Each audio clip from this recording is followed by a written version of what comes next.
you on the spectrum? No, I'm not. I mean, maybe. Who knows? Right. I don't think so. Among I mean, us. it depends. Is there money in it? CNN strikes again with one of the most absurd attempted takedowns of a comedian, Tim Dillon, that I've seen in a minute.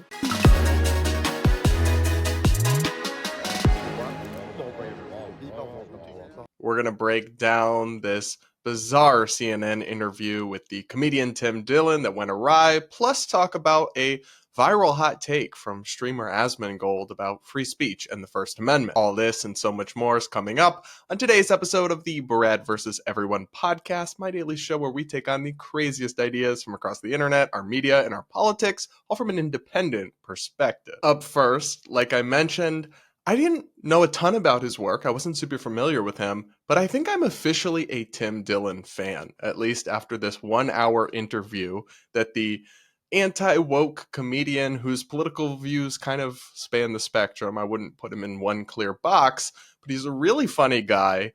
And he just did an interview with a CNN reporter who covers kind of online discourse and social media topics and viral sensations. And the interview did not go the way she hoped. She tried to spin several narratives that Tim very calmly and very smoothly dismantled in front of her eyes. We're going to walk through some of the highlights of this interview, starting with this first clip. Can you talk about, you had Steve Bannon on pretty recently, you had J.D. Vance on in the fall. Yes. We reached out to Bernie, said no, said he couldn't do it because of his schedule. We like and respect Bernie. We reached out to Tim Walz. No response. Okay, fair enough. So especially in the context of the full interview, which I did listen to, she was trying to accuse Tim Dillon of rolling out the red carpet at one point, she says, for all these right-wing people on his podcast and not doing hard-hitting enough journalism and just softballing one side. But he pointed out to her that they had invited Tim Walz, the vice presidential nominee who ran alongside Kamala Harris. They had invited Bernie Sanders, one of the most prominent figures in the Democratic Party or associated with the Democratic Party. He's technically an independent. And guess what they got? Crickets. So you can't credibly complain that all these podcasters and all these comedians who host podcasts are just platforming Republicans when Democrats won't take the invitations when they're offered. We just saw this with Kamala Harris declining to do the Joe Rogan interview, in part because she was afraid her staffers would get mad that she spoke to somebody problematic or what have you, regardless of the fact that it's one of the most popular podcasts in the world. So this game that much of liberal media likes to play where they attack these podcasters for having only one side on, one, it's more nuanced than that. They do have people from across the spectrum sometimes. But two, it's sort of the Democratic Party's own making. So how do you expect any sympathy for that? I will give a shout out to a few Democrats like Pete Buttigieg who will go into these venues. He does go on Fox News. He just went recently on the Flagrant podcast with Andrew Schultz. I think more should follow his lead on that kind of thing. Let's take a look at this next clip from the interview. Do you feel like you're part of a new establishment that's being created? I don't think I'm part of a new establishment. I think it would be pretty difficult to look at these podcasts. I know it's a popular thing right now, especially in certain media circles, to say that after running an incredibly unpopular candidate who was introduced very late in the race because an elderly man who could not be the president, who everyone told was functioning as the president for 4 years. So to hang this defeat all on a few podcasts and to say that they were the problem, I just don't buy the narrative. So I don't think I'm a new establishment. If you weigh, again, a few comedians with podcasts versus all of the people that supported Kamala Harris, Democrat donors, billionaires, big people. If the idea is that me and a few comedians have more power than multi-billionaires, huge media institutions, a whole political party apparatus, I just don't think most people are going to buy that. I think it seems like a great way to excuse running an unpopular candidate on a platform that American people weren't sold on. Ooh. Not him cooking, not him eating her up. I mean, I just completely agree with Tim here. When they try to blame the new establishment or the new media of podcasts and all this stuff, one, they're totally ignoring the way that the left in many ways, whether it's traditional media or these politicians, have seeded those platforms. So then again, you don't get to complain when you're not represented on them. And two, they're ignoring the fact that like they still have these massive mainstream media institutions, which even though their audience size may not be as large as it once was, there's still so many of them, and they have such institutional access. These cable news networks, these massive newspapers, they are read by the important and powerful people. So the fact that like the Theo Von podcast gets way more views than a CNN broadcast doesn't mean that Theo Von now has more power and influence than CNN, because a lot of the people who tune into a Theo Von are marginally attached to politics. Many of them may not even vote, whereas you have the Democratic power brokers and politicians, even on the Republican side as well, who are hanging on the words of CNN hosts and who are reading their stories and basing their decisions on them. So to try, and they have tried this, to spin podcasters as the new powerful people is disingenuous when you consider the weight and uniformity of the still existing establishment, the entertainers, the celebrities, the actors, the media personalities. And Tim admitted this. None of this is to say podcasters and influencers and YouTubers have no power. They do have significant power. But trying to blame them, it's giving Russiagate. It's giving like Putin rigged the election. It's giving cope rather than honest reflection about why Democrats lost, a lot of which, not everything was their fault, but a lot of which really just involves taking a look in the mirror. We're going to get into the interview in even more depth because there were a few moments that are truly wild that we haven't even touched on yet after this. I know my audience doesn't want to end up like this. Just a reminder that I am very fat and very sexy, and I am 100% glorifying obesity, and there's nothing you can do. That's why I'm excited to tell you about Lumen, the world's first handheld metabolic coach. It's an amazing device that measures your metabolism through your breath, and on the app, it lets you know if you're burning fat or carbs, and even gives you tailored guidance to improve your nutrition, workout, sleep, and even stress management. This is so important because your metabolism is at the center of everything your body does. Optimal metabolic health translates to a ton of benefits, including easier weight management, better fitness results, better sleep, and improved energy levels. So if you want to take the next step in improving your health, go to lumen.me/Brad. That's lumen.me/Brad to get 15% off your Lumen. Thank you, Lumen, for sponsoring today's episode. In this next clip, El Reeve, the CNN reporter who interviewed Tim here, seemed to suggest that comedians or comedy writ large is mostly or predominantly right-wing now. And Tim set her straight pretty quick. Take a listen. There's very, very successful comedians that are left of center comedians. Like who? I mean, what do you mean like who? Just like, Chelsea Handler, I think John Mulaney probably. I think that you would find Sarah Silverman. I think Bill Burr, Louis C.K. He's never voted for a Republican in his life. Why? Because he's an imperfect person? These are massively successful comedians. They're all more successful than I am. And there's nothing wrong with that. And they're all left-leaning comedians.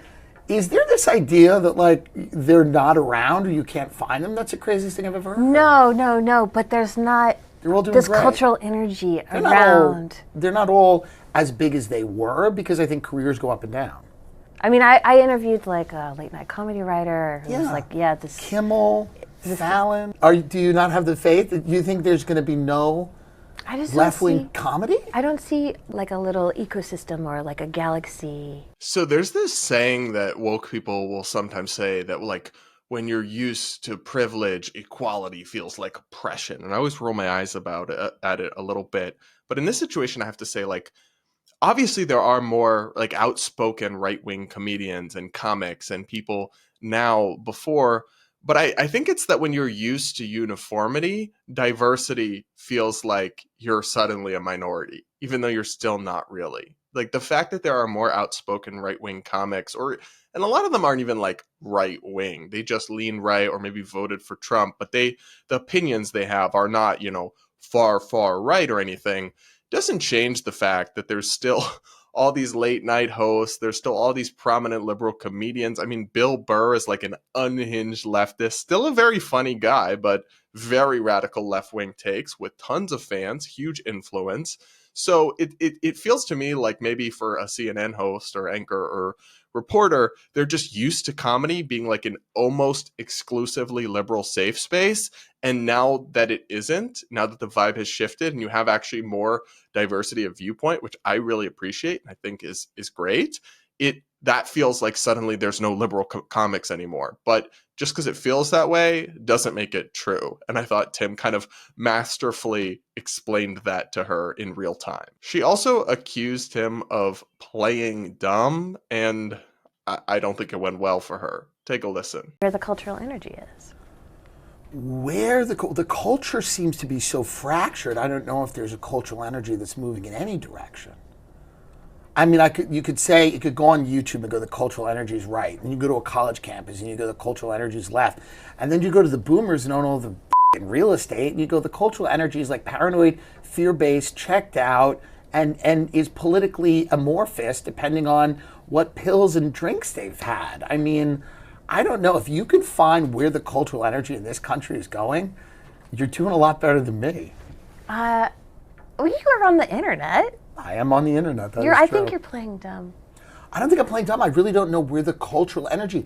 That means like the idea that we have one dominant cultural energy in this country seems crazy to me. The idea that have we stopped canceling people for silly things? Yes. Why? It got exhausting. Does that mean that everyone's right wing now? No. So I don't think that he was playing dumb, and I think it came off poorly that she said that, but I don't fully agree with him, but I do absolutely take his point. I do think it's true that in general, there has been a vibe shift in America, particularly since the election, where people feel much more comfortable having different opinions, saying outrageous things. Sometimes it's even going too far and they're getting too comfortable saying outrageous things. But I absolutely take his point that culture is incredibly fractured. So like we've talked about on this show, places like Instagram Threads, that online culture and ecosystem, you go there and it's still 2020. They are still places like TikTok. You go there, it's still 2020. They're melting down over microaggressions and internal woke civil wars and having struggle sessions and all that. Then you go to Twitter and parts of it are like a alt-right anti-Semitic hellscape. So yes, the overall culture has shifted, but also I do take his point that it's fractured in different ways, and some areas of our culture haven't shifted, and some have shifted quite a lot.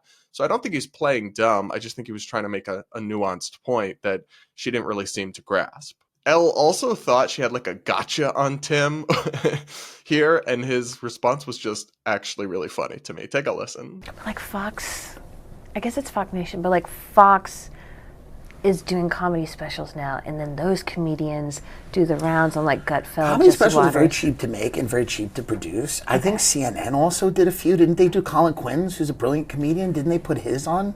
We have a comedy show. Yeah, like I don't think it's if your point is... And would you be like, yes, I want to work there. I want to be on CNN's comedy show? Hey, call me and pay me. She really thought she did something when she was like, and would you work there? Would you really do a comedy show? And he's like, yeah, just pay me and I'll do it.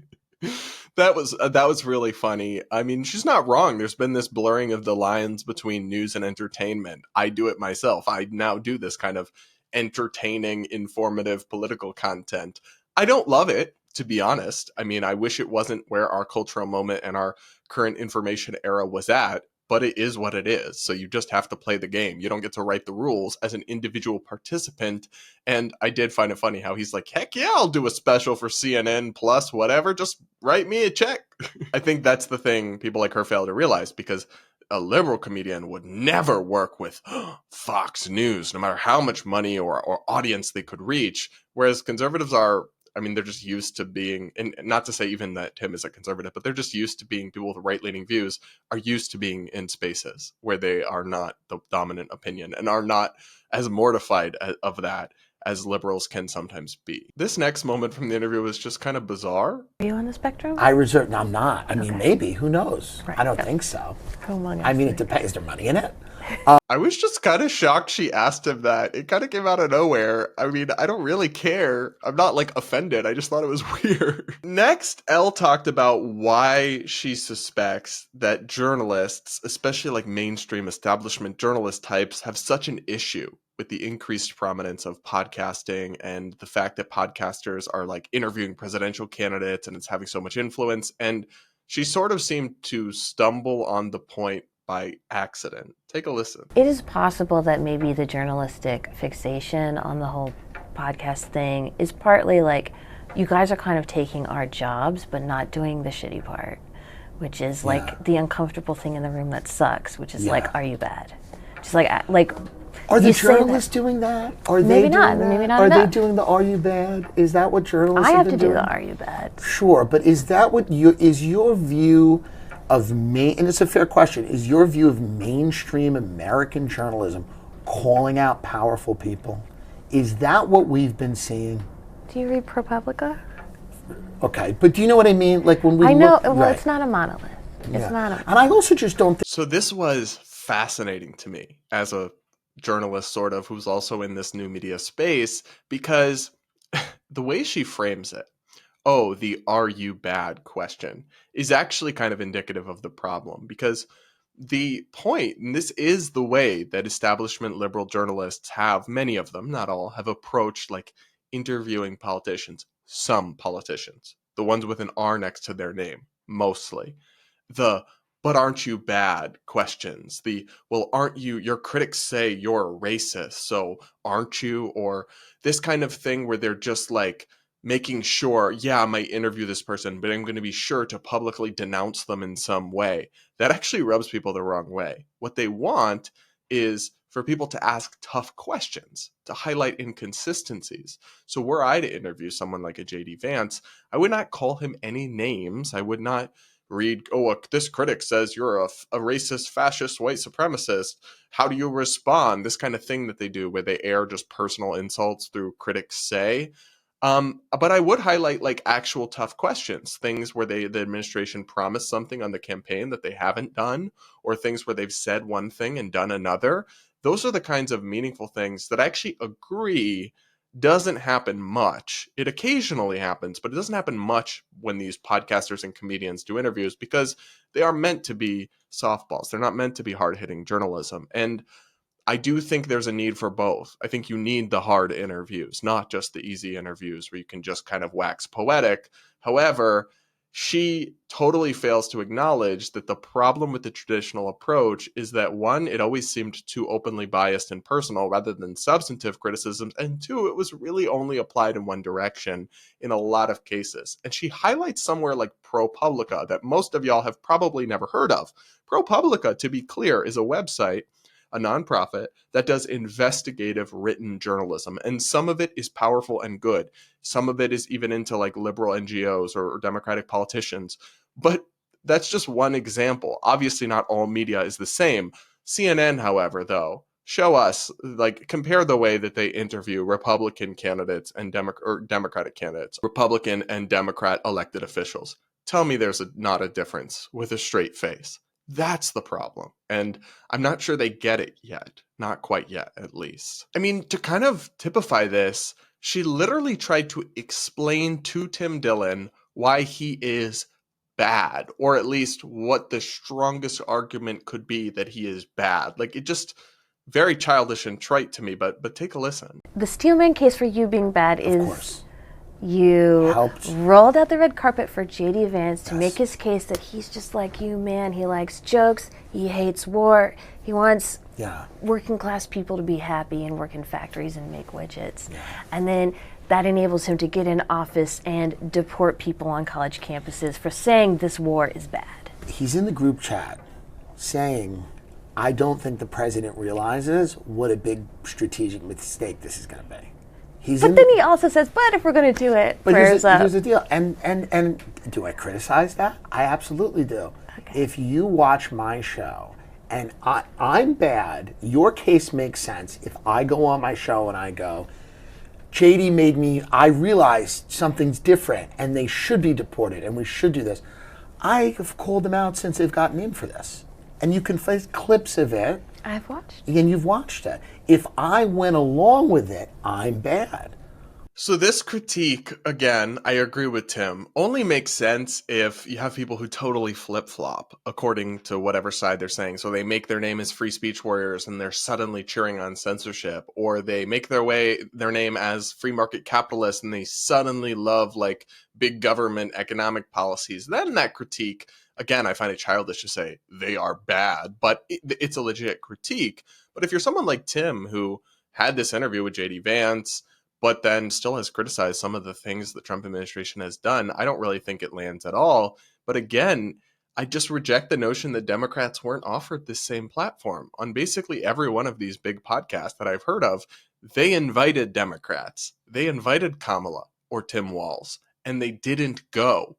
That's their own fault. You should be scolding them for that, not wagging your finger at comedians because they only interviewed Republicans when the Democrats are so scared of their own shadow and their own base that they won't go to talk to anybody who could be considered problematic. Like, just no sympathy from me whatsoever. But I did find this interview overall, like, incredibly interesting. And I haven't seen a lot of his work, but I'm definitely going to be giving Tim Dillon more of a look after this. What do you guys think? Do let me know in the comments and hit that like button while you're at it and make sure you're subscribed if you aren't yet. By the way, guys, remember to check out my new merch line. We just dropped items for the On My Last Brain Cell line that are new and really great. My boyfriend worked hard to design them, so do check them out to support the show. Plus, send in your voice notes for my Friday episodes where I react to your woke horror stories and give you my take on your personal scenarios and situations. The link to send in voice notes is in the description.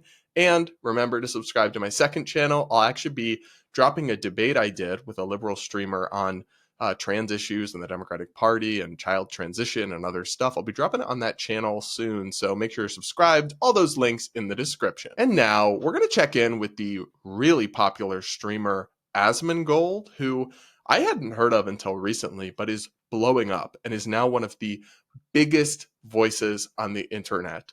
He does gaming, but he also does politics and gives his political commentary. And that's what we're going to catch up on today, because he responded to this Tim Pool interview with Adam Conover of like Adam Ruins Everything fame, where the issue of free speech and selectively deporting people on student visas because of their political opinions, where that issue came up. And Asmongold had an interesting perspective about it, especially that the context here is the deportation of a Tufts University student and the visa revocation for her named Rumeysa Öztürk that has made tons of news and been very controversial. So that's the context for this, and this clip went viral because it was shared by Timcast News, writing, quote, "I don't think the Constitution should apply to people who aren't citizens. Asmongold opposes First Amendment protections for foreign agitators like Rumeysa Öztürk and supports their deportation." Here's that clip. The claim about a threat to our national security is grossly overestimated. The claim that these people have adhered to Hamas is grossly overestimated. That being said, it is still completely legal in that an individual who comes here on a conditional visa not violate the conditions of that visa. Sure. So it's legal. No. But dude, I'm asking you, like, do you think it's good for America that like college students who are here on a student visa because of political speech are being thrown into vans and having legal things be done? Sure, it's narrowly. Yes, because they're doing it in support of a terrorist organization. They're actively disrupting the school.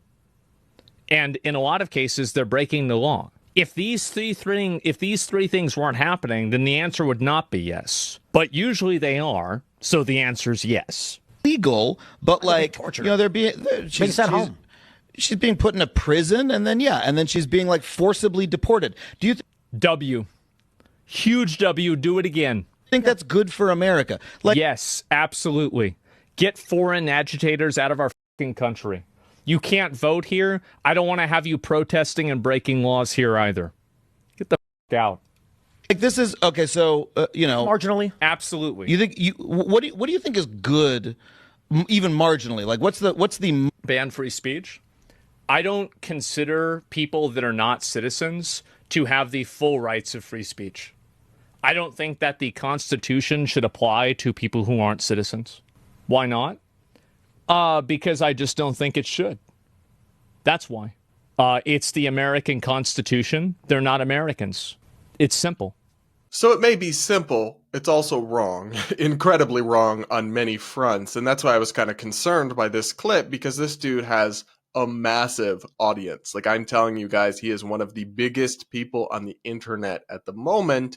And nothing against him personally, but he's using that platform to push some, I think in some cases, just like misinformed, like not really factually correct ideas about these specifics of these cases, but then also some concerning broader sentiment. So let's talk about it. First, remember this is all about a specific case, Rumeysa Ozturk, whose deportation he says he supports. But then he lists a bunch of things that are absolutely not true about her case. There is nothing anywhere suggesting that she supports Hamas, which is a designated terrorist organization. So if you could show that someone here on a student visa was somehow providing material support to a terror organization, that would be, I think we all agree, that would be legitimate grounds for revoking a visa. All she did was write an op-ed critical of Israel in her student newspaper. That's it. In fact, the federal government was asked in federal court by a judge, please provide me your additional evidence beyond this one op-ed that she somehow supports Hamas or is a threat to our national security or anything like that.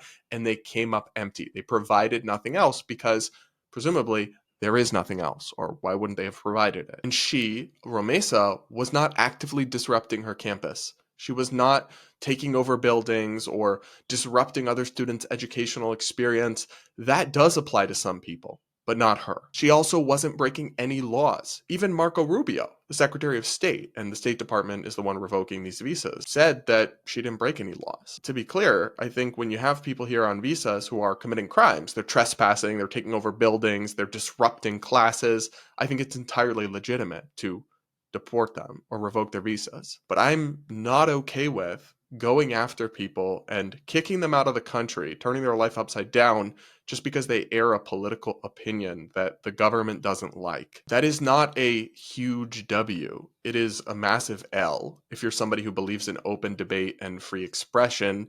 And it's a disturbing precedent that I don't think people on the right have really thought through to any great extent. Let me give you guys a great example. So Marco Rubio says, the Secretary of State, says that they have the authority to deport anybody whose presence in the U.S. undermines U.S. foreign policy, which is the kind of justification they're using to revoke the visa of people like Rumeysa Ozturk. Let's talk about an interesting counterexample. Dr. Jordan Peterson, the clinical psychologist and thinker who is extremely popular among conservatives, Republicans, and a lot of independents and moderates for his wisdom, advice, political opinions, and the like. Well, Dr. Peterson is not a U.S. citizen. He has legal status in the U.S., which is in the form of a visa or some other form, the same kind of thing that the Trump administration says they can revoke based on beliefs or opinions that undermine U.S. foreign policy. Well, Dr. Jordan Peterson has been very critical of U.S. support for the war in Ukraine.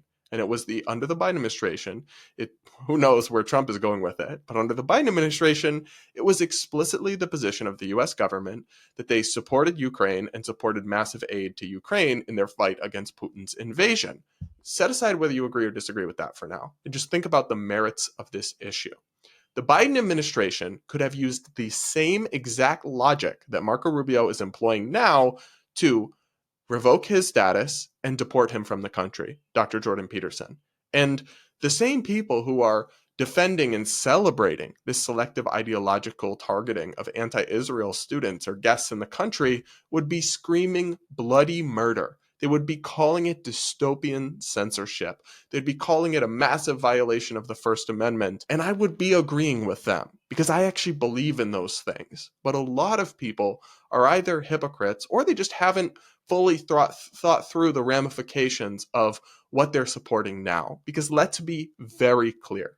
The exact same logic that the Trump administration is using now to revoke student visas and kick people out of the country, not the ones who have actually committed crimes and taken over buildings, but the ones who've just expressed ideas, like Rumeysa Ozturk. That same exact logic and this precedent, if it's allowed to stand, could and probably will be used by a future progressive president, an AOC, or God forbid a Jasmine Crockett, to kick pro-Israel students out of the country. And something tells me that many of my friends on the right who are commenting things like, there's no right to a visa, which misses the point entirely, will not be supportive of that. In fact, would be horrified by it. But they're okay with it now because they underlyingly sympathize with more on one side of the issue. But that's not how free speech is supposed to work. Now, as for this argument that the Constitution doesn't apply to non-citizens, it only applies to American citizens, that you hear from Asmongold and many other people, this is just not correct. It is objectively untrue. There is Supreme Court case after Supreme Court case establishing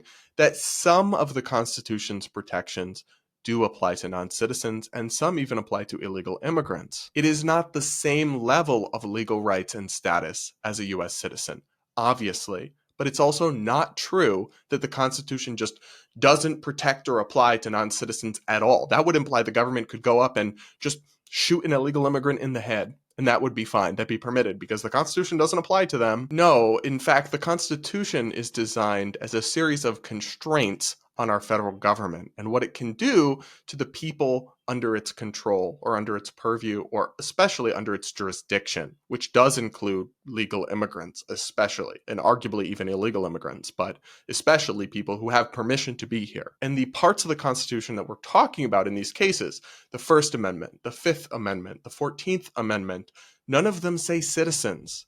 They say Congress shall make no law abridging the freedom of speech, the press, and so on. They say persons shall not be deprived of life, liberty, property without due process of law. None of them say citizens. And that was an intentional choice by the founders and the framers of those amendments, because many other similar types of constitutions in the world say citizens. Again, you don't have to take my word for it. This is something that until 5 minutes ago was a consensus among even conservative legal scholars, the likes of Antonin Scalia. There is federal statutory authority, to be clear, federal laws that give the Secretary of State wide discretion to revoke visas. But I actually question the constitutionality of some of those statutes, and I do believe they will face challenges, so that could be revisited. But even if we say, for example, even if we grant the premise that they are legally allowed to do this, let's say that it is constitutional, that it is legal, it is still wrong.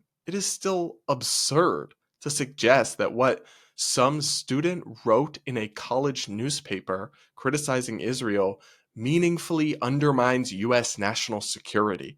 There is no there whatsoever. And it's absolutely establishing a terrible precedent that liberals or Democrats, when they're in power again, can and will run with to deport and revoke the visas of a lot of people that you like and you agree with. So even if the underlying legality of it is somehow legitimate or true, it's still not something you should support if you consider yourself someone who believes in free speech and open expression. That's my take on it all, and I unfortunately think that a lot of the commentary on the right on this issue is clouded by people's views of the underlying debate over Israel and Palestine and Gaza, when really it shouldn't be about that. It should be about the principles.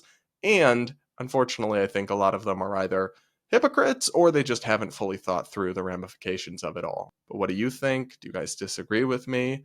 I will not kick you out or censor you for having a different opinion of this community. Let me know in the comments. Do hit that like button. Make sure you're subscribed if you aren't yet. Remember to send your voice notes, check out the merch, subscribe to my second channel, yada, yada, yada. And we'll talk again real soon.